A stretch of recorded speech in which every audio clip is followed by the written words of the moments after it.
This government meeting is brought to you by Eastworks and our local cable subscribers.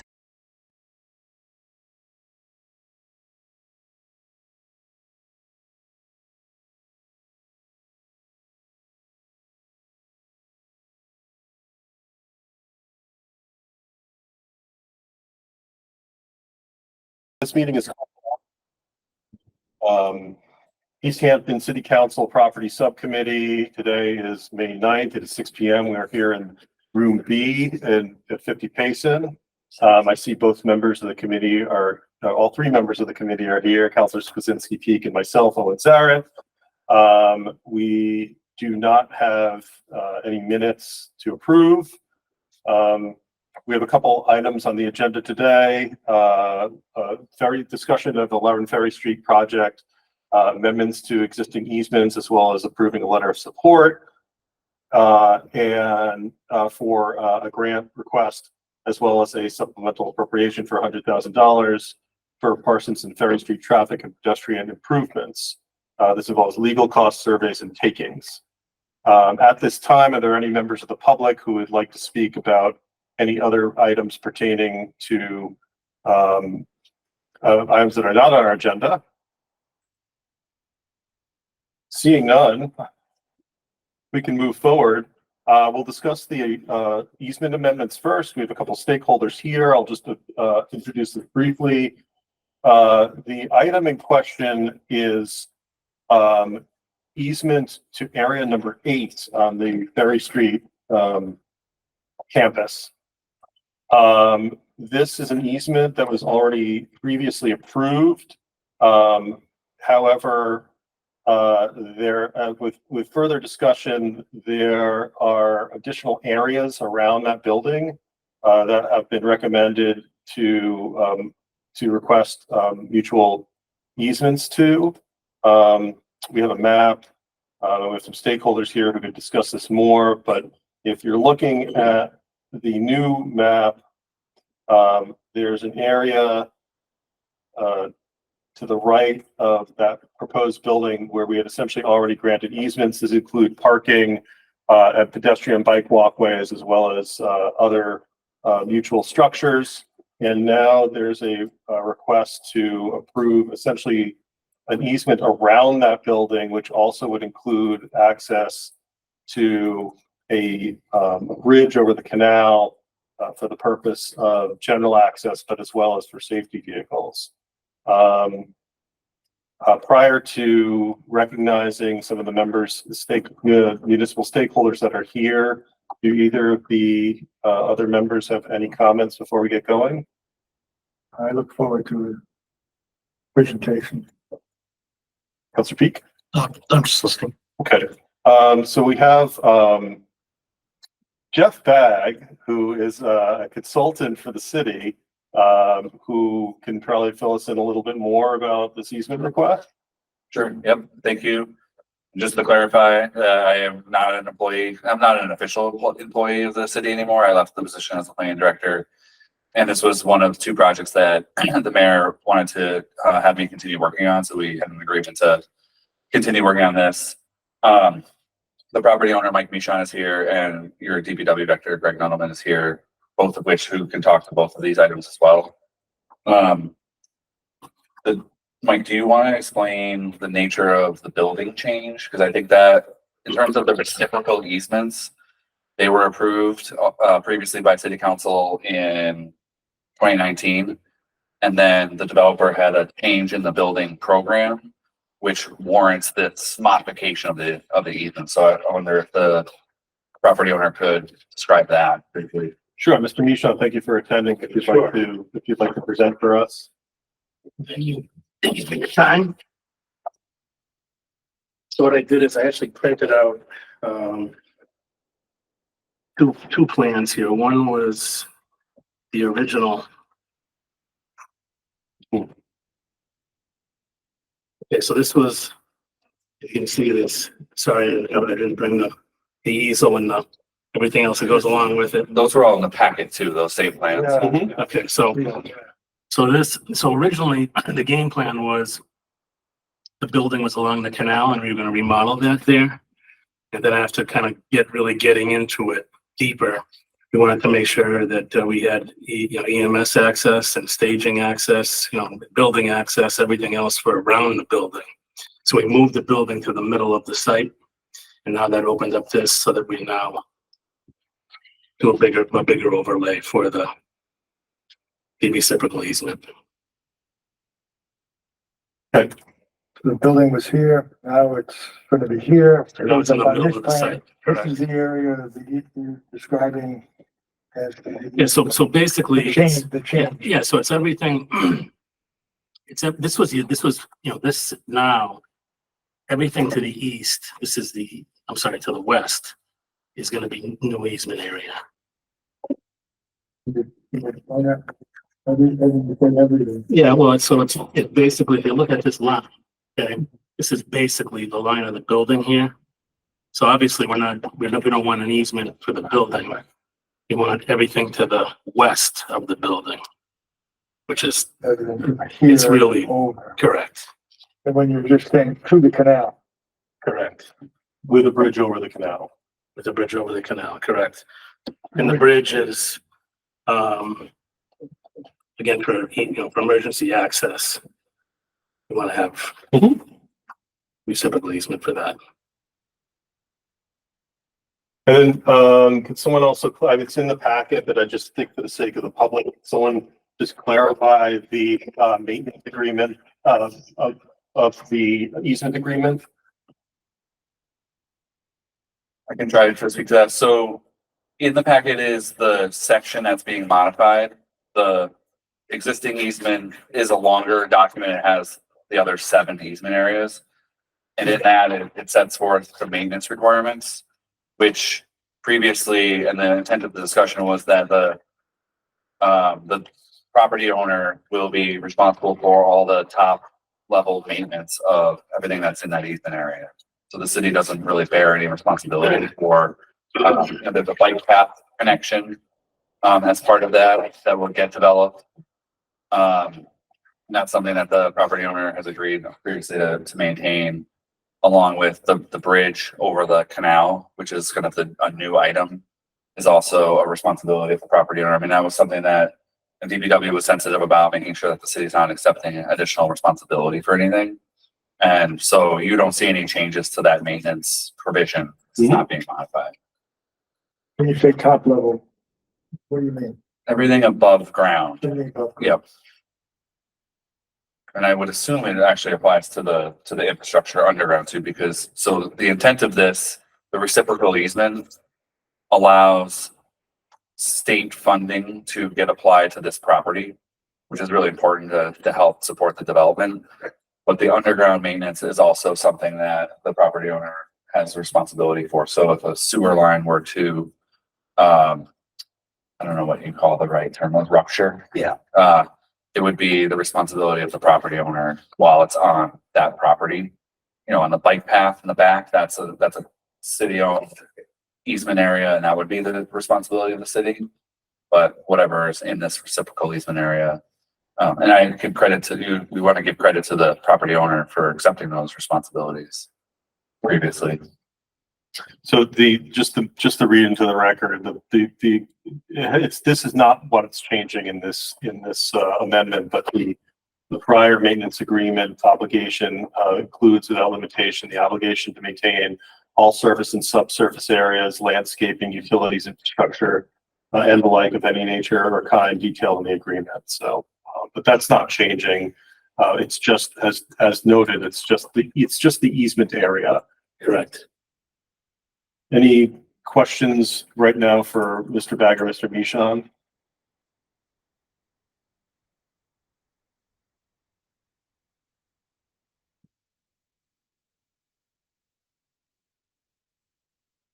No, I don't think so. All the original one of these and this shift. Yes, Mr. Kuzinski. Yeah, thank you. So just so I can understand the plan, it looks like this is pavement. What's highlighted is what, pavement? The cross hatching is showing the easement area. reciprocal easement area, but it just happens to be pavement area, correct? It so happens to be. Correct. So where you were gonna, yeah, okay, good. Who is building out the infrastructure through the building? That goes out to bid. I mean, in terms of, maybe rephrase that. Who's paying for the infrastructure creation? Well, again, it's public, private, you know, so it's a Public-private. combination. Yeah, Combination with the with the housing, with the grant program, that's correct. right? Should we be successful in grant award? Should we be Right. successful, right? And then you would maintain that infrastructure That's correct. underground, as Jeff had said, as well as above ground. That's And correct. that's written up in the easement, the underground. Yep, that was what Councilor Zarek just read. Thank you. I don't have any further questions. Great. Thank you. Director Nunnelman, do you have anything to add to this particular part of the conversation? Okay, so let's. If I could just add, I think Yes. one more thing, if it's okay, this is what we're probably looking at is an illustration of the site improvements. So, because I think Councilor Kwasinski asked about what I guess if you aligned it the same way, it would be to the back, yeah.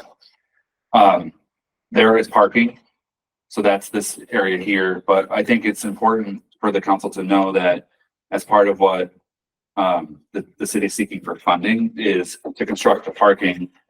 These are a series of retaining walls that run along the side of the property, and this is the bike path, the proposed bike path connection. Right. So you would be able to get the bike path connection on Ferry Street, run along the side of the property, and then this is an ADA compliant ramp up to the bike path. So the public benefit that the city will see is the bike path and access to some of the parking. And then as we talk about the next part of the project, the Parsons Ferry improvements is a crosswalk here and a sidewalk along this side of this side of Ferry Street, which doesn't exist today, moving that wall back. So together, it's a pedestrian safety improvement project where the city does have access to the parking, but it also supports the creation of the affordable housing through that grant. So I just wanted to show that now. Any further questions?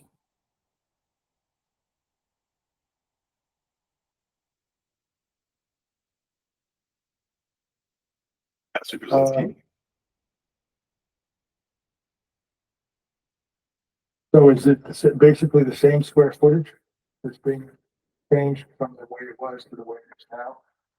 No, it's an increase in the amount of square footage, yes. In the amount of square footage, but that'll be owned in part at least by the city. And with an easement to The opposite. the opposite, So owned by the city is being granted the right to use that. on land that you now own Correct. in fee. Okay. Great. Thank you. Anything Sounds like a great plan. Thank you. So let's do this piece by piece. So this is one specific agenda item. So I'm happy to entertain a motion to recommend this to the full council.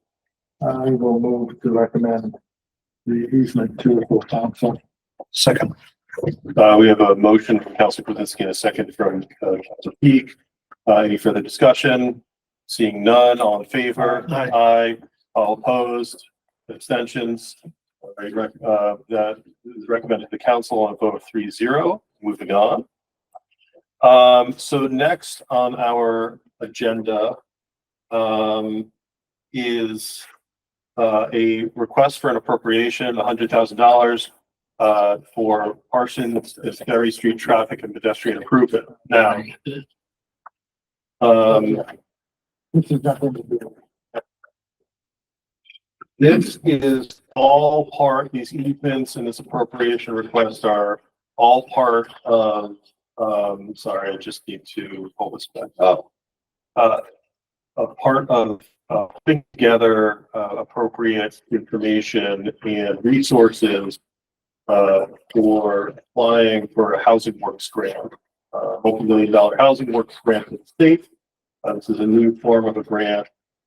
And as many of you know, the Parsons Ferry intersection, regardless of the development over there, is quite problematic in terms of site.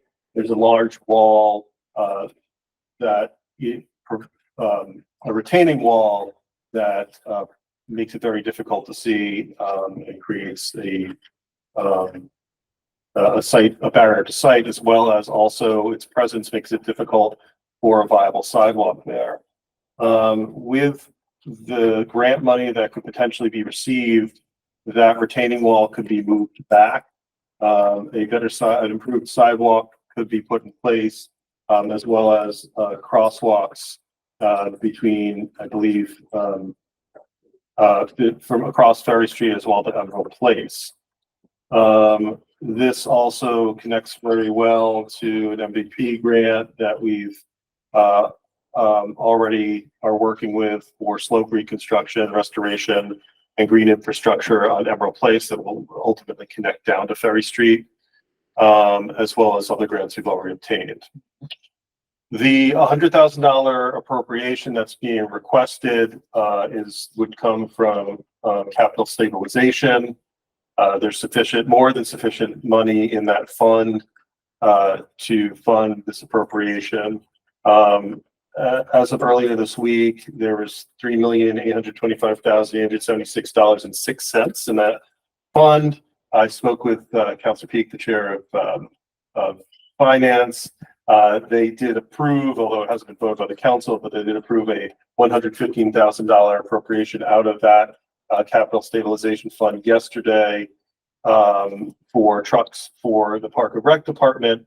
And in combination with this appropriation, if approved, would leave us with $3,659,965.56 in that fund. So the money's definitely there. I've spoken to the auditor. There's no issues with the request for those funds. It's appropriate, and she has approved the request to the council. This money would go towards the following items.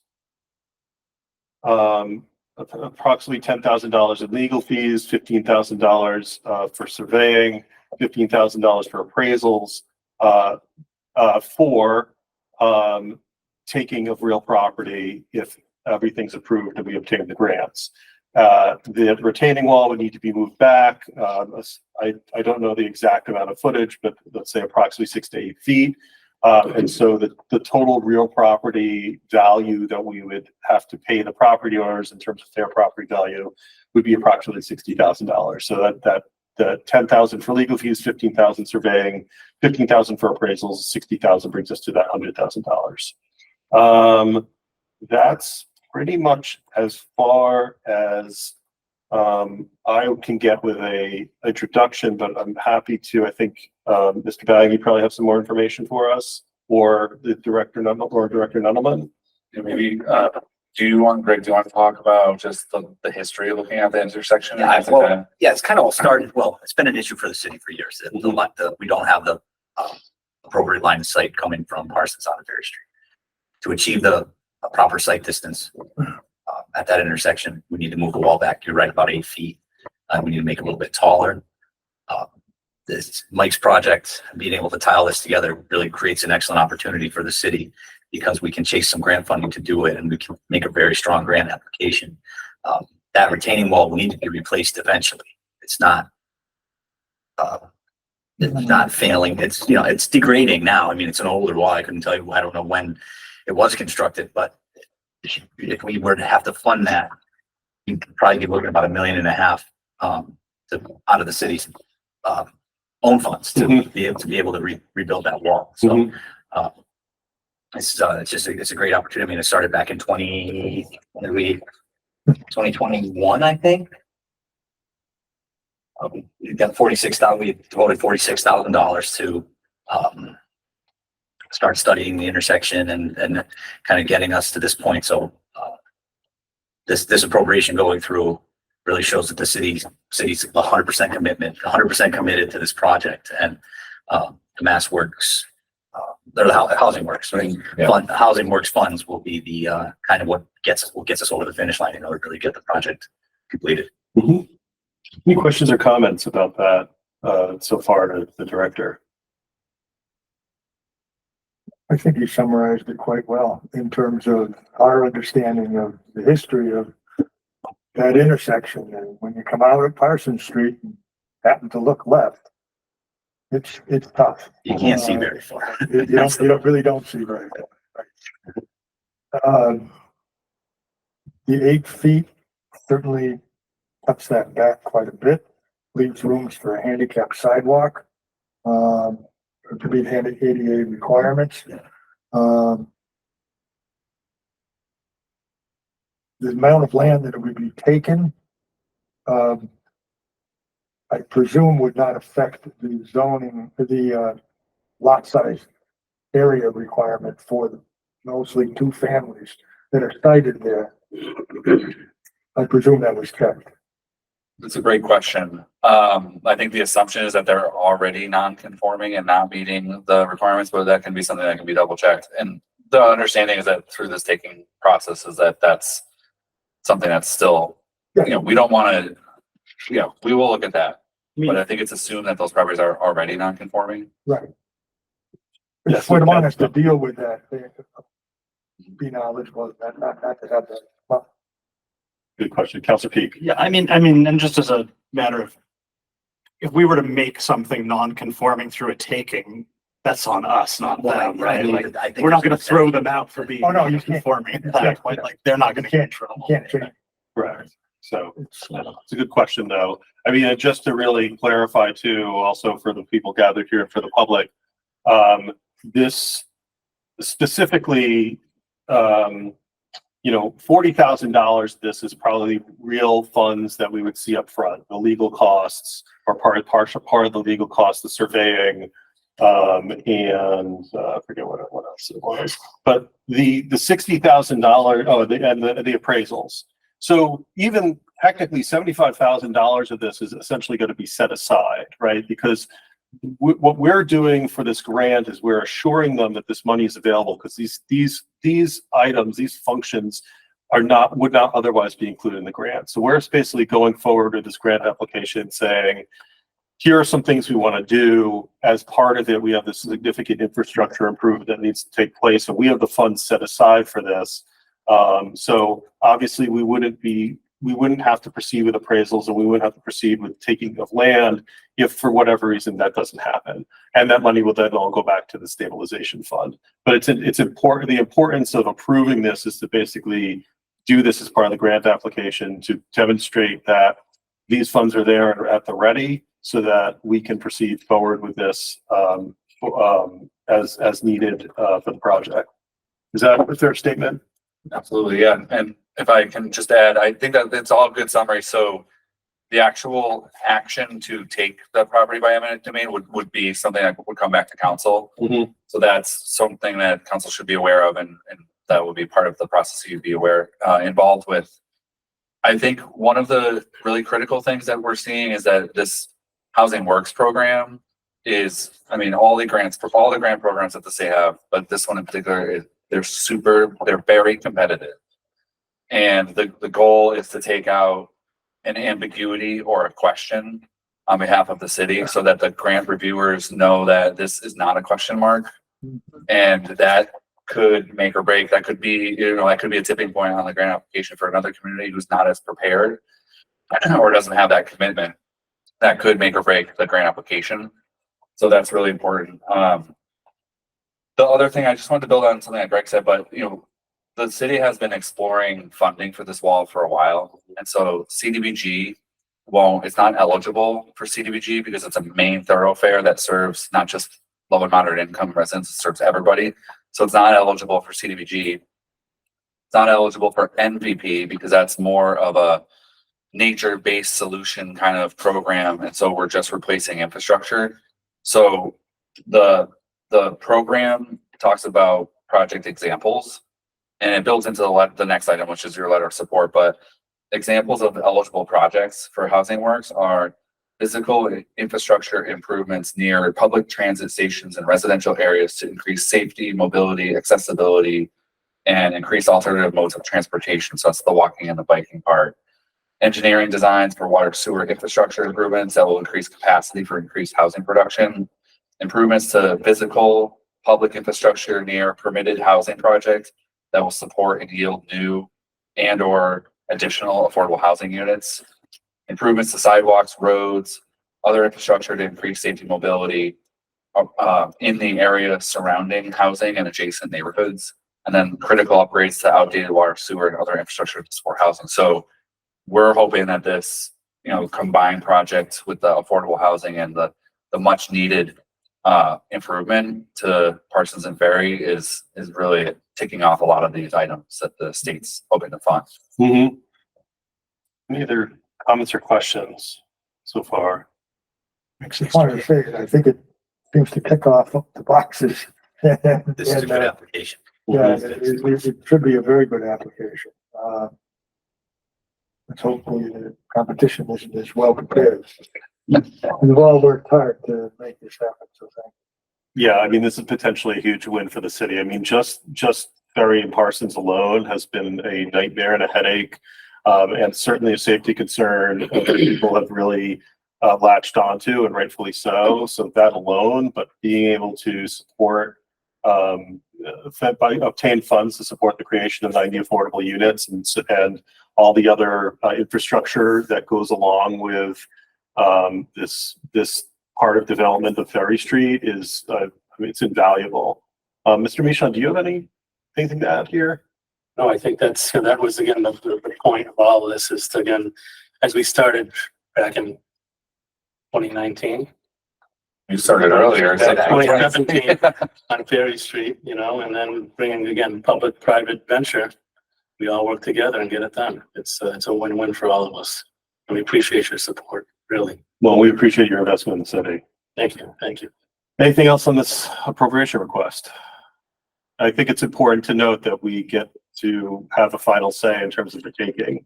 And so it's not like we're not approving this and taking land. We're approving this so that if we approve the taking of land, we have the funds available. That's important for people to know too. Well, I'll take a motion then to approve this recommend this appropriation to the full council. So moved. Second. We have a motion for Councilor Peak and a second from Councilor Kwasinski. Any further comments? All in favor? Aye. All opposed? Abstentions? Passes 3-0 to recommend to the full council. So we've done most of the work. Thanks everyone for so far an expedient meeting. So the last item is basically this letter of support that summarizes prior projects, summarizes this upcoming project, to some degree summarizes some of the recommendations we've made today. I sent this, there was a prior draft that I sent out, but then I think earlier today I sent out a new an amended version that Mr. Baggett sent me, and I'm happy to read it if you all did not get that email. I can read that into the record, and basically we would just vote to recommend this if that is so desired by this committee. Did either of you get a chance to read that? I'm happy to read it. Sure. Yes. Let's do that. Okay, so this is the draft letter of support. The Easthampton City Council strongly supports the request for the city's 2024 Housing Works Grant, which will support the creation of 90 affordable units and upgrade pedestrian and vehicle safety immediately adjacent to the project. The redevelopment of 1 Ferry Street is a transformational project for the city, and this funding will enable the completion of a multi-year public-private partnership to revitalize the 7-acre abandoned mill complex into a vibrant area with market rate and affordable housing. The City Council has demonstrated a strong commitment to this project. 2018 supported the application and award of $3.9 million from MassWorks for infrastructure to support the initial renovation of Building 3 and Building 5, as well as the construction of a new roundabout, promenade along Lower Mill Pond, and pedestrian safety improvements. 2020, appropriation of $46,000 for cannabis stabilization to begin designing a solution to the dangerous intersection at Parson and Ferry Street. Also 2020, approval of a 121A agreement with the project developer to provide tax stability for the large and complex project. 2024, appropriation of $100,000 from the Community Preservation Act in support of site preparation work, along with the CPA committee's commitment to fund another $400,000 from CPA over the next 2 fiscal years to support the development's team application for affordable housing tax credits. 2024, we just did this appropriation of $100,000 for legal fees and associated eminent domain takings necessary to fix the problem intersection of Parsons and Ferry. In addition, the city council has supported other efforts in the surrounding neighborhood, including a recent award of $1.1 million from CDBG to design significant infrastructure upgrades of the adjacent New City neighborhood, a $175,000 grant from Mass Development to design enhanced pedestrian and vehicle safety improvements to the adjacent and thriving Pleasant Street Mills, and a $304,500 MVP grant for slope restoration, green infrastructure, streetscape, and pedestrian safety improvements on Emerald Place. This housing works funding will result in the creation of 96 new units in Easthampton, 90 of which will be affordable and will improve a long identified dangerous section of Parson and Ferry Street. These units will be the first new affordable units created in Easthampton since 2015. We urge the Housing Works program to fund this tremendous shovel-ready project. Together, Easthampton and the Executive Office of Housing and Livable Communities can demonstrate how this funding can be used to create new housing units. I have one question. Yes. Weren't there a couple affordable housing units created in the Cottage Street property? There were, yes. We probably should. Yeah, I was wondering that. I was reading that as well. I like everything else in it. It's just that's technically not true. Mhm. So. Well, since There weren't like a lot of them, but just technically, probably shouldn't say that. I would be, if that's technically true, I would agree, unless there's some other technicality that makes it true that those were created, but also true that, but yeah, I think you're right. You're correct. Other than that, I'm all for it. Councilor Kuzinski. Is there a way to say first major or first? Large scale. Yeah, I think if we can add in large scale, I think, or something to that effect would be good. Yeah, I like that. How many units were created at Cottage? 5 or something. Oh, 5. yeah. I mean, 5 out of how many?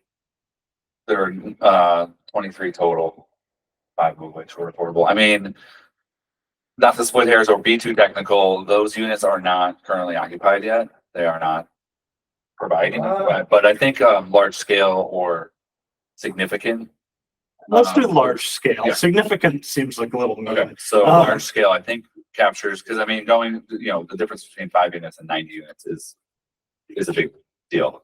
So like these units would be this would be the first large scale affordable housing development, something like that. So here's the existing, this is within the existing sentence, but we can also massage this. These units will be the first new large-scale affordable units created in Easthampton since 2015, or do you want me to strike the since 2015? Well, That's true. That's fine. Yeah.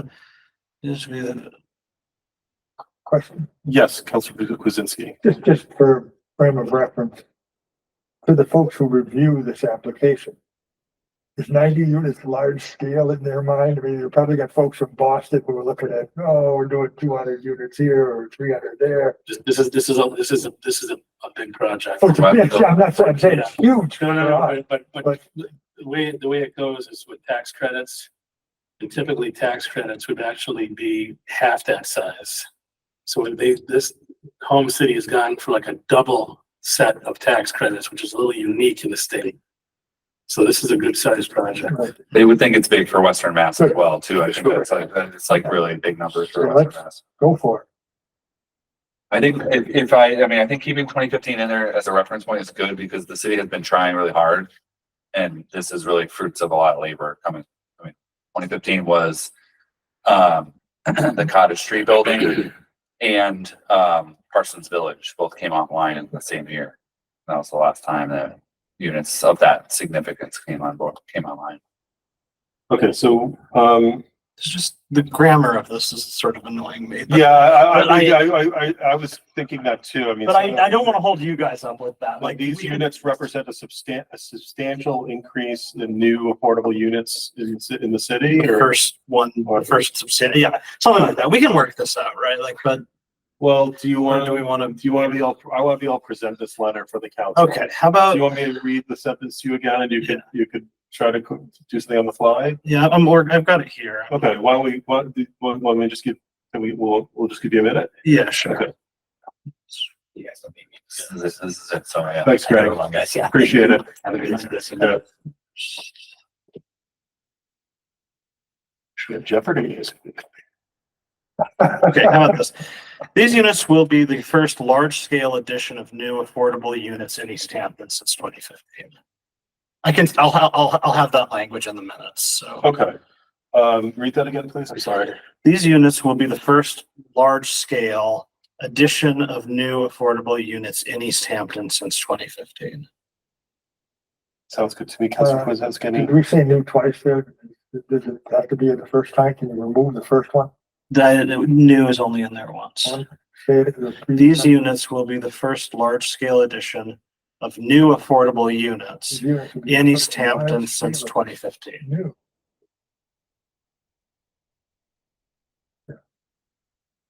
It's good enough for government work.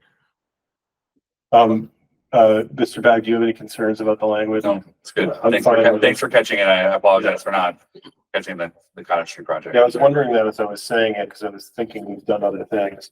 I'm good with that language. If you want to just make that recommendation in the form of a motion. Yeah, I'll make a motion to amend that one sentence to read what I just said. Okay.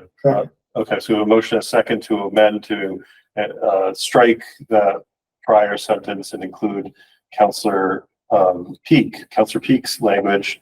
All in favor? Aye. All opposed? Abstained? Okay, so just send me that so I can add it in the letter. Great. And so any other concerns about the letter as a whole?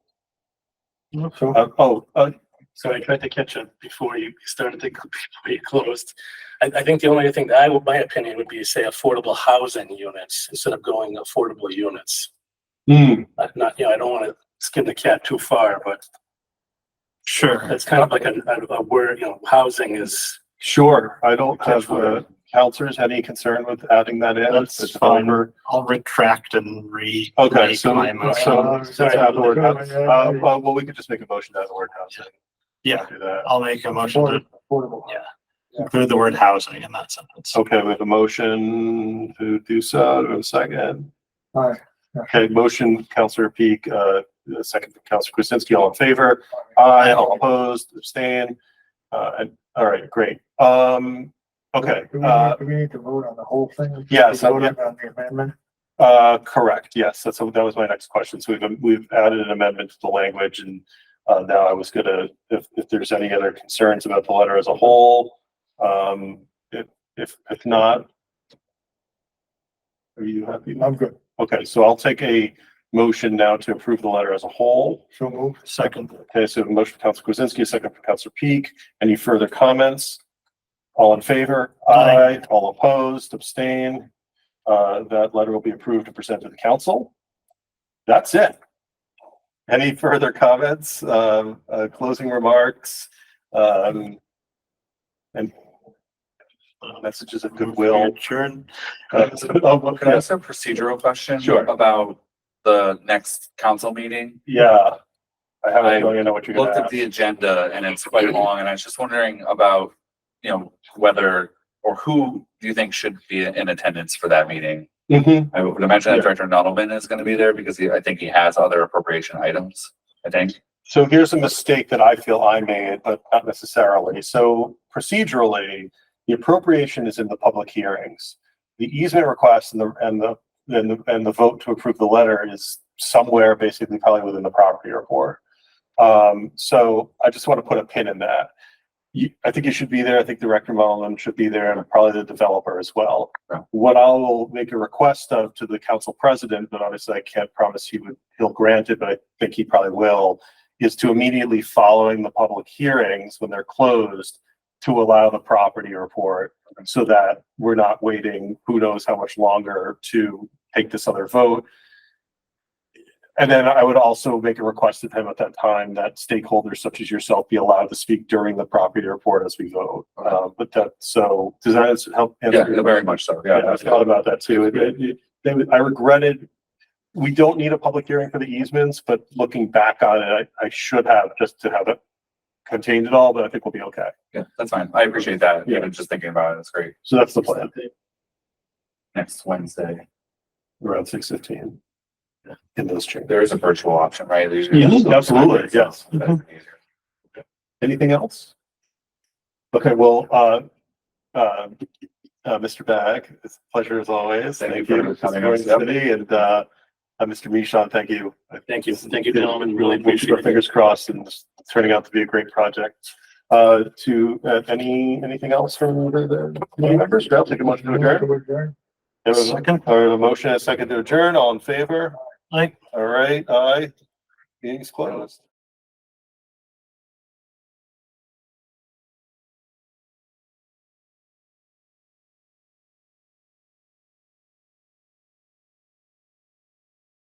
This government meeting is brought to you by Eastworks and our local cable subscribers.